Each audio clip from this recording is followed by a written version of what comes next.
Liver जर तुम्हाला मजबूत करायचं असेल, लिव्हरच्या आजारापासून दूर राहायचं असेल, असलेल्या लिव्हरच्या आजाराला तुम्हाला नैसर्गिकरित्या घरच्या घरी कमी करायचं असेल तर तुमच्या औषध गोळ्यासोबत, डॉक्टरांच्या सल्ल्यासोबत तुम्हाला ह्या 10 गोष्टी अतिशय चांगल्या प्रकारे मदत करतील। सगळ्यात पहिली गोष्ट आहे ती म्हणजे तुमचं वजन जर वाढलेलं असेल तर ते नियंत्रित ठेवा, कारण वाढलेलं वजन लिव्हरमध्ये चरबी वाढवतं आणि चरबी ही लिव्हरला अतिशय धोकादायक आहे। नंबर 2, दिवसभरामध्ये तुम्ही ऍक्टिव्ह राहा, क्रियाशील राहा, एक जागी बसून राहू नका। कुठल्या ना कुठल्या प्रकारची शारीरिक हालचाल किमान दिवसभरामध्ये अर्धा ते पाऊण तास आवर्जून करा। नंबर 3, पूरक पोषक समतोल आहार घ्या। आहारामध्ये हिरव्या पालेभाज्या, फळभाज्या, त्या सीझन मध्ये मिळणारी फळं आवर्जून खा, कारण याच्यामध्ये असणारे जे जीवनसत्व आहेत, खनिजे आहेत आणि सगळ्यात महत्त्वाचं अँटीऑक्सिडंट लिव्हरला तंदुरुस्त ठेवतात, लिव्हरला आजारापासून दूर ठेवतात। फायबरयुक्त आहार घेतल्यामुळे लिव्हरचं काम सोपं जातं। आहारामध्ये तळलेले, प्रक्रिया केलेले, processed fast food, junk food याचं प्रमाण कमी करा।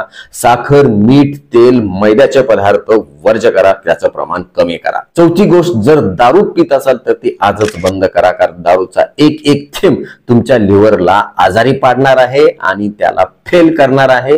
वेळ गेल्यानंतर पश्चाताप करून घेत बसण्यापेक्षा आत्ताच जागे व्हा। जर तुमच्या पोटामध्ये पोट गच्च भरून पाणी होऊ द्यायचं नसेल, पायावरती सूज येऊ द्यायची नसेल, तुम्हाला अकाली मृत्यू येऊ द्यायचा नसेल तर आजच दारू बंद करा। दारू कशी बंद करायची याच्यावरती आपण व्हिडिओ बनवला, तो आवर्जून पहा। पाचवी महत्वाची गोष्ट, कधीही डॉक्टरांच्या सल्ल्याशिवाय कुठलीही औषध गोळी घेऊ नका। बऱ्याचदा वेदनाशामक गोळ्या ओव्हर द काउंटर म्हणजे डॉक्टरांच्या सल्ल्याशिवाय घेतल्या जातात, वर्षानुवर्षे गोळ्या खातात आणि लिव्हर हा असा अवयव आहे ज्याच्यावरती या औषध गोळ्याचा दुष्परिणाम होऊन ते फेल होऊ शकतं।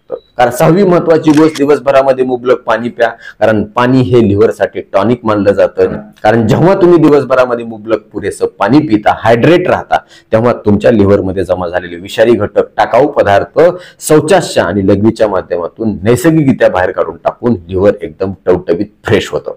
7वी गोष्ट, मानसिकता चांगली ठेवा, ताणतणावाचं नियोजन करा, त्यासाठी योगा, ध्यानधारणा, मेडिटेशन करा, आनंदी राहा, समाधानी राहा। 8वी गोष्ट, रात्रीच्या वेळेला शांत समाधानकारक पुरेशी झोप घ्या, कारण पुरेशी झोप घेणं हे फक्त लिव्हरसाठीच नाही तर संपूर्ण शरीरातील सगळ्या अवयवांच्यासाठी अत्यंत महत्वाचं असतं। 9वी गोष्ट, जर बीपी, शुगर असेल तर तो नियंत्रित ठेवा, कंट्रोल करण्यासाठी नैसर्गिकरित्या प्रयत्न करा, आहारामध्ये पथ्य पाणी पाळा, जीवनशैलीमध्ये सकारात्मक बदल करा।